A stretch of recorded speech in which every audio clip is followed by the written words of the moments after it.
যাও যাও তাকায়া থাকো, ওই বুড়ি আসলে সোজা আমার কাছে এখানে নিয়ে আসবা। অপেক্ষা করতেছে, তাকায়া দেখে ঠিক সকাল 10টার সময় একজন বুড়ি লাঠির উপরে ভর দিয়া টুকটুক টুকটুক করতে করতে হযরতে উমারের দরবারের দিকে রওনা দিছে। দরবারের দিকে রওনা দিয়া চলে আসছে। বুড়ি মায়ের সালাম জানায়া সুন্দর করে তাকে ধইরা ধইরা হযরতে উমারের কাছে নিয়ে গেছেন। হযরতে উমারের কাছে যেমনে নিয়ে গেছে, তাকায়া দেখতেছে ওই জায়গায় ওই গত রাতের যেই লোকটা নিজ হাত দিয়া রুটি বানায়া বানায়া নিজ হাত দিয়া রুটি বানায়া তরকারির সঙ্গে ভরায়া ভরায়া তরকারির সাথে রুটি লাগায়া লাগায়া নিজ হাতের ভিতরে মা মা বলে ডেকে ডেকে মুখের উপরে উঠায় দিছে। ওই লোকটা দাঁড়ায়া, কিরে বাবা, তুমি তো গতকাল আমার কাছে গেছিলা, বাবা তুমি বলছো আজকে হযরতে উমার রে আমারে দেখাইবা, হযরতে উমার রে আমারে দেখাইবা। বাবা কই কই হযরতে উমার কই? আর বলো তুমি আসতে বলছিলা, আমি আসছি। যতগুলো মানুষ দাঁড়ায় রয়েছে সবাই আশ্চর্য হয়ে গেছি। কিরে হযরতে উমারের কাছে আইসাই উমারের তালাশ করে, হযরতে উমার রাদিয়াল্লাহু তাআলা আনহুর কাছে আইসাই হযরতে উমার রাদিয়াল্লাহু তাআলা আনহুর তালাশ করতেছি। হযরতে উমার রাদিয়াল্লাহু তাআলা আনহু কোনো কথা না বইলা নিজের কাছ থেকে একটা গামছাটা বের করে দিয়েছে। গামছা বের করে দিয়া নিজের গলার ভিতরে নিজেই গামছাটা পইরা গামছার দুইটা মুঠ এমন করে ধরায়া মুড়ায়া মুড়ায়া পাকায়া বুড়ির সামনে গিয়া ডেকে ডেকে বলতেছে, বুড়িমা এই যে লন আপনি কালকে কইছিলেন হযরতে উমার রে আল্লাহর সামনে আপনি হযরতে উমার রাদিয়াল্লাহু হযরতে উমার রে আপনি আল্লাহর সামনে গলায় গামছা লাগায়া টানবেন। বুড়িমা আপনি হযরতে উমার রে কোনোদিন দেখেন নাই? কালকে যেই লোকটা আপনার বাসায় গিয়েছিল এই লোকটা অন্য কেউ নয়, এই লোকটাই হলো খলিফাতুল মুসলিমিন হযরতে উমার। বুড়িমা গো, এই যে গলার ভিতরে গামছা লাগাইয়া দিলাম, এত শত শত মানুষ জায়গায় দাঁড়ায়া বুড়িমা ও মা, এই যে আপনি যে আল্লাহর সামনে আমার গলায় গামছা দিয়া টানবেন এটা বলছিলেন মা, না না আপনার পায়ে পড়ি গো মা, আপনার হাতে ধরি, আপনার পায়ে পড়ি না মা, আপনি আল্লাহর সামনে কাজ আমারে করবেন না। এই যে গলায় গামছা দিছি শত শত মানুষের সামনে, অর্ধ পৃথিবীর খলিফার গলায় গামছা আপনার হাতে লাগামটা দিয়া দিলাম, যতক্ষণ মন চায় আপনি আমার গলায় গামছাটা ধইরা ধইরা টাইনা টাইনা আমারে অপমান করেন, যতক্ষণ মন চায় ততক্ষণ আপনি আমারে ধইরা ধইরা গলায় গামছা লাগায়া লাগায়া আপনি ঘুরান। মাগো কিন্তু আপনি আমার আল্লাহর সামনে আমার এটা করবেন না মা, আপনি আমার আল্লাহর সামনে এটা করবেন না। আমি আমার আল্লাহর সামনে দাঁড়াইতে বড় ভয় পাই, আমি আমার মালিকের সামনে দাঁড়াইতে বড় ডরাই, আমি আমার আল্লাহর সামনে দাঁড়াইতে বড় ভয় পাই। ওগো মা, আমার মালিক যদি ওই দিন আমার উপরে নারাজ হয়ে যায় তাহলে আমার অবস্থা কি হবে? দুনিয়াতে আপনার যত মন চায় আমার গলায় গামছা লাগায়া ঘুরান, কিন্তু আমার আল্লাহর সামনে আমারে গলায় গামছা লাগাইতে চাইেন না। ইয়াতলু আলাইহিম আয়াতিহি ওয়া ইউযাক্কিহিম ওয়া ইউআল্লিমুহুমুল কিতাবা ওয়াল হিকমাহ। নবীদেরকে পাঠায়া দিয়া আল্লাহ রাব্বুল আলামিন ডেকে ডেকে বলতেছে, ওগো পয়গম্বর, এমনি এমনি আমি নবী পাঠাই নাই, আসমানি যে কিতাব আমি আপনার সামনে দিয়েছি এই কিতাবগুলো আপনি আপনার উম্মতের সামনে তেলাওয়াত করে করে শোনাবেন। ইয়াতলু আলাইহিম আয়াতিহি ওয়া ইউযাক্কিহিম, কোরআনুল কারীম দিয়া মানুষের তাজকিয়া করবেন, ওদের আত্মাকে পরিশুদ্ধ করে ফেলবেন, ওরা যেন গুমরাহের ভিতরে ডুইবা না পড়ে, ওরা যেন পথ ভ্রষ্ট হয়ে না যায়, ওরা যেন আল্লাহর রাস্তাটারে হারায়া না ফেলে, মানুষগুলো যেন জাহান্নামের রাস্তার ভিতরে না যায়। পয়গম্বর এর কারণে আমি এই কিতাবগুলো দিয়েছি, এই কিতাব থেকে তেলাওয়াত করে করে শোনায়া শোনায়া ওদেরকে তাজকিয়া করে ওদের আত্মশুদ্ধি করে জান্নাতের রাস্তায় উঠায়া দিবেন। এই জন্য নবী পাঠাইছে। তাইলে কি বলেন আমাদেরকে জাহান্নামে দেওয়ার লেগে আল্লাহ বানাইছে? হ্যাঁ, না, জাহান্নামে দেওয়ার জন্য বানাই নাই, জান্নাতে দেওয়ার জন্য বানাইছে। যুগে যুগে নবী পয়গম্বরদেরকে পাঠায়া দিয়া রব্বুল আলামিন ডেকে ডেকে বলতেছে, ওগো পয়গম্বর, কোন উম্মাত যেন জাহান্নামে না যায়, এর কারণে আমি শুধু আপনাকে পাঠাই নাই, সাথে সাথে আসমানি কিতাবও আমি আল্লাহ পাঠায়া দিয়েছি। সুবহানাল্লাহ। আর আমরা এই কিতাব থেকে বহু দূরে চলে গেছি। আমি আপনি কিতাব কোরআনুল কারীম থেকে বহু দূরে আমার আপনার অবস্থান। যেটা দিছে নাজাতের জন্য, এটারে 10 বছর ধরে না, এটা নাজাত পাইবো কেমনে বলেন? যেটা দিছে আল্লাহ নাজাতের জন্য, এটারে 10 বছর ধরেই নাই, ধরেই নাই। বলেন না, টাঙ্গাইলে এমন মানুষ নাই? জোরে কোন, তাইলে আরো জোরে কোন। এমন মানুষ আছে না? আছে। রব্বুল আলামিন ডেকে ডেকে বলতেছে, দুনিয়ার মানুষ রে, ও নবী আপনি মানুষদেরকে বলে দেন, 2টা গুণ যদি কোনো মানুষ এই জমিনের ভিতরে অর্জন করতে পারে, আমি আল্লাহ ওদেরকে আমি আল্লাহ তাদের বাসস্থান বানায় দেব জান্নাতের ভিতরে। 2টা গুণ আমি এখন বলবো, আপনি আপনার সাথে মিলাবেন যে আপনার ভিতরে আছে কিনা। 1 নাম্বার, আল্লাহ তাআলা ডেকে ডেকে বলে, ওয়া আম্মা মান খাফা মাকামা রাব্বিহি ওয়া নাহান নাফসা আনিল হাওয়া ফাইন্নাল জান্নাতা হিয়াল মাওয়া। রব্বুল আলামিন ডেকে ডেকে বলে, বান্দা, ওয়া আম্মা মান খাফা মাকামা রাব্বিহি, জমিনের ভিতরে বহু মানুষ আছে, বহু মানুষ আছে তার রব আল্লাহরে ভয় করে চলে। আবার বহু মানুষ আছে তার মালিক আল্লাহরে ডরায় না, নিজের জিন্দেগিটারে খাম খেয়াল খুশি মতো তার জীবন চালাইতেছে। মন চাহে তো জিন্দেগি চালায়, মন যেভাবে চায় সেভাবেই জিন্দেগি চালায়, আল্লাহর পরোয়া করে না, নবীর কথার পরোয়া তার ভিতরে নাই, আল্লাহর কথার অনুসরণ তার জিন্দেগিতে নাই, নবীর কথার অনুসরণ তার জিন্দেগিতে নাই। ব্রেন থেকে কে যেন আউট করে দিছে, এই দুনিয়ার পরে যে আর একটা জগৎ আছে, এই জগতের পরে আর একটা জগৎ আছে, ওই জগতে যাওয়া লাগবে, এটা যেন কে তার মাথা থেকে দূর করে দিছে। আর একটা যে জগৎ আছে, ওই জগতে যে যাওয়া লাগবে এটা ভুলেই গেছে, মনে করছে এটাই শেষ। কি কোন ঠিক না? ওই যে জগৎ, আর একটা জগৎ আছে, ওই জগতে যে যাওয়া লাগবে, এ ব্যাপারে কারো কোনো সন্দেহ আছে? কোন জোরে কোন, আছে? বলেন তো, যাওয়া লাগবে কি লাগবে না? যাওয়া লাগবে, জবান দিয়ে বলি যাওয়া লাগবে, আবার ঈশার নামাজ পড়ে নাই, বলে যে যাওয়া লাগবে, আবার ঈশা পড়ে না। মরে যাওয়া লাগবে, আবার নামাজ পড়ে না। মরে যাওয়া লাগবে, সুদের খাতায় নাম লিখতেছে আর বলতেছে, বাসমু কয়দিন ভাই, কয়দিন আর বাসুম, সুদের খাতায় লেখে আর কয় বাসমুই আর কয়দিন, সুদের টাকা লাগায় আর কয় থাকমুই আর দুনিয়ায় কয়দিন দেও। আছে না নাই? জোরে কর। বাসমুই আর কয়দিন, এই কয়া কয়া টেবিলের নিচ দিয়া ঘুষ নেয়, থাকমুই আর কয়দিন, এই বলে বলে জিনার খাতার ভিতরে তার নামটা উঠায়া দেয়। বহু মানুষ গাফেল এমন আছে, সাবধান, রব্বুল আলামিন ডেকে ডেকে বলতেছি, তারাই জান্নাতের অধিবাসী হবে। 2টা গুণ যার ভিতরে থাকবে। 1 নাম্বার, ওয়া আম্মা মান খাফা মাকামা রাব্বিহি, রবের সামনে দাঁড়ানো লাগবে, এই ভয় যাদের ভিতরে থাকবে, আল্লাহর সামনে দাঁড়ানো লাগবে, এই ভয় যাদের কলিজার ভিতরে থাকবে, যাদের অন্তরের ভিতরে থাকবে, আল্লাহ তাআলা ডেকে ডেকে বলে, আমি আল্লাহ এই মানুষদের জন্য জান্নাতুল ফিরদাউস সাজায় রাখছি। জোরে কোন সুবহানাল্লাহ। আল্লাহর সামনে দাঁড়ানো লাগবে, এই ভয় যাদের ভিতরে থাকবে, ওরা জান্নাতের অধিবাসী হয়ে যাবে।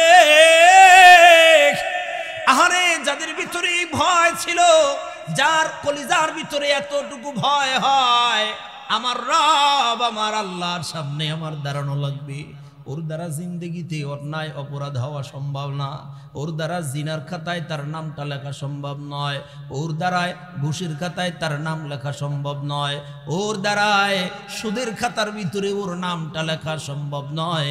যার কলিজার ভিতরে আছে আমার মালিকের সামনে একদিন দাঁড়ানো লাগবে। দোস্তরে রব্বুল আলামিনের সামনে দাঁড়ায়া দাঁড়ায়া নিজের হিসাবটা দেওয়া লাগবে। এই ভয় যাদের ভিতরে আছে ওরা জিন্দেগিতে গুনার কাজের মধ্যে থাকে না। এই ভয় কলিজার ভিতরে দেওয়ার জন্য যুগে যুগে নবী পাঠাইছে, আসমানি কিতাব দিছে। এই কিতাবের ভিতরে বলে দিছে, দেখো এমন একটা দিন আসবে, ওই দিন তোমার মালিকের সামনে দাঁড়ানো লাগবে। যেদিন তোমার মালিক তোমার রব আল্লাহর সামনে দাঁড়ানো লাগবে, ওই দিন কিন্তু এই দুনিয়ার মতো জিন্দেগি হবে না, ওটা কিন্তু বড় কঠিন জিন্দেগি হবে। যারা আল্লাহর সামনে দাঁড়ানো লাগবে এই বুঝ যাদের ভিতরে আসছে, দুনিয়া ওদের কাছে তুচ্ছ হয়ে গেছে, দুনিয়ার সম্পদ ওদের কাছে তুচ্ছ হয়ে গেছে, দুনিয়ার বিবি বাল বাচ্চা ওদের কাছে তুচ্ছ হয়ে গেছে, দুনিয়ার টাকা পয়সা ঘর বাড়ি পর্যন্ত ওদের কাছে তুচ্ছ হয়ে গেছে। দুনিয়া ওদের কাছে কিছুই মনে হয় নাই, সব কিছু বিলায়া দিয়া দিছে। রাজ দরবারে বাদশার সিংহাসনে বসে থেকেও নিজেরই ফকির মনে করছে। আল্লাহু আকবার, জোরে কোন, জোরে কোন, জোরে কোন, জোরে কোন, জোরে কোন। বাদশার সিংহাসনের ভিতরে বৈশাও নিজের ফকির মনে করছে। বাদশার সিংহাসনের ভিতরে বৈশাও আল্লাহর সামনে দাঁড়ানো লাগবে, এই ভয় কলিজার ভিতরে যখন আসছে, তখন সাধারণ একজন মানুষের কদম ধরিয়া ধরিয়া তার কাছে মাপ চায়া লইছে। সিংহাসনে বসছে, সিংহাসন বাদশা। আরে কেমন বাদশা? কয় অর্ধ পৃথিবীর বাদশা। সুবহানাল্লাহ। অর্ধ পৃথিবীর রাজত্ব, সে অর্ধ পৃথিবীর রাজত্ব পায় গেছে।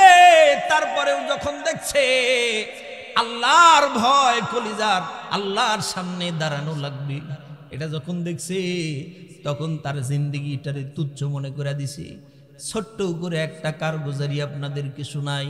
খলিফাতুল মুসলিমিন হযরত ওমর রাদিয়াল্লাহু তাআলা আনহু চিন্তা করতেছে, আহারে আমার মালিকের সামনে আমার দাঁড়ানো লাগবে, বাদশার সিংহাসনের ভিতরে বসছে। আরে ভাই, বাংলাদেশের মতো এমন এত ছোট্ট দেশের রাজা নয়, বাংলাদেশের মতো এত ছোট্ট দেশের বাদশা নয়, অর্ধ পৃথিবীর বাদশা। জোরে কোন সুবহান। বিষয়টা বুঝেন? আমাদের তো একটু ক্ষমতা পাইলেই ক্ষমতার অপব্যবহার শুরু হয়ে যায়। ঠিক কইলেও ঠিক, না কইলেও ঠিক, জোরে কোন ঠিক। একটু ক্ষমতা পাইলেই ক্ষমতার অপব্যবহার শুরু হয়ে যায়। হাতের ভিতরে কলম পাইছে, তো এই কলম কোন দিকে চলতেছে এটা দেখার টাইম নাই। পকেট ভর্তি তো কলম উল্টা দিকে চলে, পকেটের ভিতরে টাকা ঢুকে তো বান্ডিল ঢুকে তো কলম উল্টা দিকে চড়ে। মনের ভিতরেও আসে না যে এই ক্ষমতা চিরস্থায়ী না। দুনিয়ার জিন্দেগি তারে ক্ষমতা চিরস্থায়ী নয়, এটা থাকে না। এই দুনিয়ার ক্ষমস্থায়ী জিন্দেগিতে ক্ষমতা এতটুকু, সকালবেলা বাদশা হয় তো বিকেল বেলা ফকির সাইজা যায়। ঘরের ভিতরে রান্না করছে, ওই রান্না করা খাবারটুকু খাইতে পারে না, দেশ ছেড়ে পালাইনো লাগে। খাবারও খাইতে পারে না, দেশ থুইয়া পালায়া চলে যাওয়া লাগে।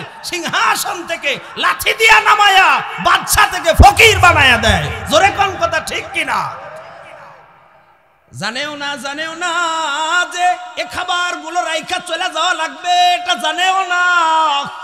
অল্প কিছুক্ষণ আগে বাদশা ছিল, বাদশা মুহূর্তের ভিতরে বাদশার সিংহাসন থেকে লাথি মাইরা ফকিরের কাতারে দাঁড় করায় দিছে। এমন ফকির বানাইছে যে কোন দুনিয়ার কোন জায়গায় যায় ভিক্ষাও পায় না। আছে না নাই বলেন? জোরে কোন আছে না নাই? আছে। কোন জায়গায় যায় ভিক্ষাও পায় না। দরজায় দরজায় যায়, আবার ওই দরজা থেকে লাথি মেরে ঘুরাইয়া দেয়, আবার এসে দিল্লি পড়ে। যেখানে যায় সেখান থেকেই দূর দূর করে ফকিরের মতো তাড়াইয়া দেয়। না হবে না, হবে না। তার মানে হলো দোস্ত রে, এই দুনিয়ার ক্ষমতা চিরস্থায়ী নয়। ক্ষমতা পায়া উল্টা দিকে কলম চালানো যায় না। যারা ক্ষমতা পায়া উল্টা দিকে কলম চালায়, মনে রাখো যারা ক্ষমতা পায়া উল্টা দিকে তাদের জিন্দেগি চালায়, আজ না হয় কাল, আজ না হয় আগামীকাল, পরশু অথবা তরশু লাঞ্ছনার জিন্দেগি দুনিয়াতে আল্লাহ দেখায়া দেয়। ক্ষমতা পায়া অপব্যবহার করতে হয় না। বাদশাহ অর্ধ পৃথিবীর বাদশাহ, অর্ধ পৃথিবীর অর্ধ জাহানের খলিফা, খলিফাতুল মুসলিমিন হযরত উমর রাদিয়াল্লাহু তাআলা আনহু বাদশাহ হওয়ার পরেও একদম সাধারণভাবে ছদ্মবেশে গিয়ে গিয়ে এলাকার ভিতরে খোঁজ খবর নিতেন। আমার কোন প্রজা, আমার কোন প্রজা, আমার কোন ভাইটা খায়া আছে, কোন ভাইটা না খায়া আছে। রাত্রি যখন হয়ে যাইতো ঘর থেকে বের হয়ে, সঙ্গে একটা সাথী নিয়ে ঘর থেকে বের হয়ে দূর থেকে দূরান্তে, দূর দূর থেকে দূরান্তে চলে যাইতো খোঁজ নেওয়ার জন্য। হযরত উমর রাদিয়াল্লাহু তাআলা আনহু বলেন, আমার শাসন আমলে যদি আমার আওতাধীন একটা কুত্তাও না খায় মারা যায়, এই হিসাব আমার রব আল্লাহর কাছে দেওয়া লাগবে। আহা, কি চিন্তা, কি চিন্তা, কি ফিকির! আল্লাহু আকবার বলেন, বলেন। রাতের গভীরে ঘর থেকে বের হয়ে গেছে, ঘর থেকে বের হয়ে চারদিকে খালি দেখতেছে কে কোথায় কি করতেছে, কার কোথায় কি আছে, সব কিছু দেখতেছে, সব কিছু দেখতেছি। যাইতে যাইতে যাইতে যাইতে হঠাৎ করে গিয়া এক জায়গায় দেখে একটা ঝুপড়ি, একটা বুড়ির একটা ঝুপড়ি ঘর। ওই ঝুপড়ি ঘরের ভিতর দিকে কান্নার আওয়াজ আসতেছে, কান্নার আওয়াজ। দৌড়ায়া ওই ঝুপড়ির সামনে গেছে, ঘরটার সামনে গেছি। ওখানে যায় সামনে যেমনি দাঁড়াইছে, তাকায় দেখি ঘরের ভিতর থেকে হাউ মাউ করে কান্নার আওয়াজ আসতেছে। আসসালামু আলাইকুম ওয়া রাহমাতুল্লাহ। ঘরের ভিতরে কে আছেন একটু জানতে চাই। ঘরের ভিতর থেকে জবাব আসলো, ওয়া আলাইকুম আসসালাম ওয়া রাহমাতুল্লাহ। বাবারে, আমি একলা ঘরের ভিতরে আছি, আর কেউ কি নাই? আপনার পুরুষ মানুষ কেউ কি নাই? না রে বাবা, না। আমার স্বামী ছিল, স্বামী ইন্তেকাল করেছে। আমার সন্তান ছিল, সন্তান ইন্তেকাল করেছে। আমার আপন বলতে কেউ নাই এই দুনিয়ার ভিতরে, আমি একলা, আমার আপন বলতে কেউ নাই। মাগো, কি হয়েছে আপনার? এমন করে হাউমাউ করে কেন কান্না করতেছেন? বুড়ি এবার ডেকে ডেকে বলতেছে, ওরে পথিক, কয়দিন যাবত, কয়দিন পার হয়ে যায়, আমার ঘরের ভিতরে কোনো খাবার নাই, আমার ঘরের ভিতরে খানা নাই, ক্ষুধার যন্ত্রণায় আমি ছটফট করতেছি, ক্ষুধার যন্ত্রণায় ছটফট করি। কি ব্যাপার, আপনার ঘরে খানা নাই, আপনি কোনো ব্যবস্থা করতে পারেন নাই? ডেকে ডেকে বুড়ি বলতেছে, না না না, আমি করতে পারি নাই, আমার ঘরে খানা নাই, ক্ষুধার যন্ত্রণায় আমি এমন ছটফট করতেছি। ডেকে বলতেছে, মাগো, কেউ নাই, আপনার খানার ব্যবস্থাও তো হয় নাই। এবার বুড়িমা ডেকে ডেকে বলতেছে, পথিক রে, এই যেই রাষ্ট্রের ভিতরে বসবাস করতেছি, এই রাষ্ট্রের মালিক হলো হযরত ওমর মুহাম্মদুর রাসূলুল্লাহ সাল্লাল্লাহু আলাইহি ওয়াসাল্লামের কাছের একজন মানুষ হযরত ওমর। আমিরুল মুমিনিন হযরত ওমর হলেন এই রাষ্ট্রের খলিফা। ওগো পথিক, শোনো, আমি আজকে এই ঘরের ভিতরে একা একা কয়দিন যাবত আমার পেটের ভিতরে দানা যায় না। এ পথিক, শোনো, নিঃসন্দেহে এটার দায়িত্ব ছিল হযরত ওমরের, কিন্তু হযরত ওমর আমার খেয়াল করে নাই, আমার দায়িত্ব বুঝি তাই সে নেয় নাই। এরে পথিক, শোনো, মনটা বড় খারাপ হয়ে গেছে, মনটা বড় দুঃখিত। আমি যদি হযরত ওমর রে পাইতাম, আমি হযরত ওমর রে দুনিয়ার ভিতরে কিছুই কইতাম না। কিন্তু মনে রাখো, এরে পথিক, শোনো, আমার দায়িত্ব যেহেতু হযরত ওমর পালন করে নাই, তো এই কারণে আমি আজকে দুনিয়াতে তারে কিছুই বলতে পারবো না, কিন্তু কিয়ামতের ময়দানে আমি বুড়ি হযরত ওমরের গলার ভিতরে গামছা লাগায়া টানবো। কারে কইছে? হযরত ওমর রে। হযরত ওমর রাদিয়াল্লাহু তাআলা আনহু যখন বুড়ির জবানের এই কথা শুনছে গোটা শরীরটা থর থর করে কেঁপে উঠছে, চোখের ভিতর দিয়া দর দর করে পানি পড়তেছে। হায় হায়, কি কথা বলছি, এমন একটা কথা বলছি যে রবের সামনে যেদিন দাঁড়ানো লাগবে ওই দিন আল্লাহর সামনে দাঁড়ায়া আমার গলায় গামছা লাগাইয়া টানবে। বলেন তো, আমার আর আপনার দেশের বাদশা যদি হইতো তাহলে তারে কি করতো? জায়গায় ওরে হত্যা করে শেষ করে ফেলতো। আমার বিরুদ্ধে কথা কও, বিরুদ্ধে তো কথা কওয়াই যায় না, মোবাইলেও লেখা যায় না। কি কোন কথা ঠিক না? কিছুই তো বলা যায় না, মোবাইলেও ভয়ে ভয়ে লেখা লাগতো। স্বৈরাচার যারা তাদের অবস্থা এমনই দাঁড়ায়।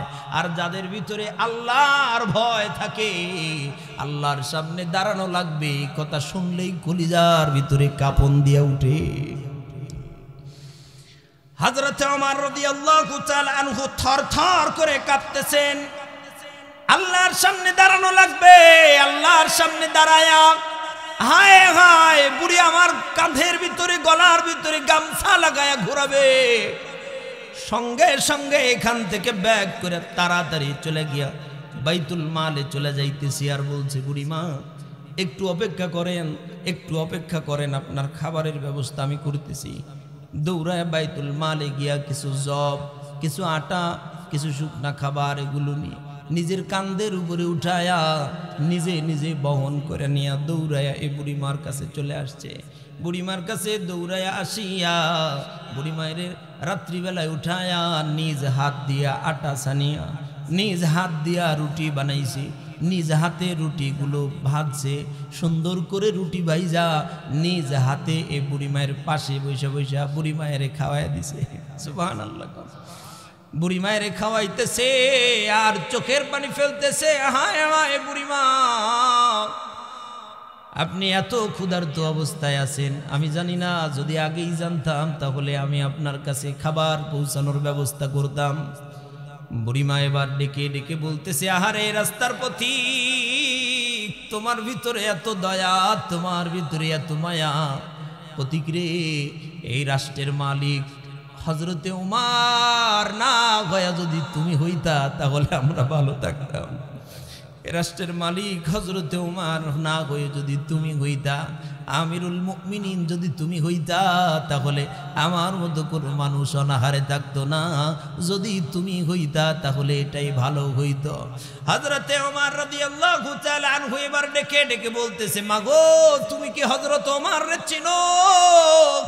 কয়, না বাবা না, আমি তারা চিনি না। উনি অনেক ব্যস্ত মানুষ, উনি অনেক বড় মানুষ, ওনার সামনে যাওয়ার সময় আমার হয় নাই, ওনারে দেখার ব্যবস্থা আমার হয় নাই।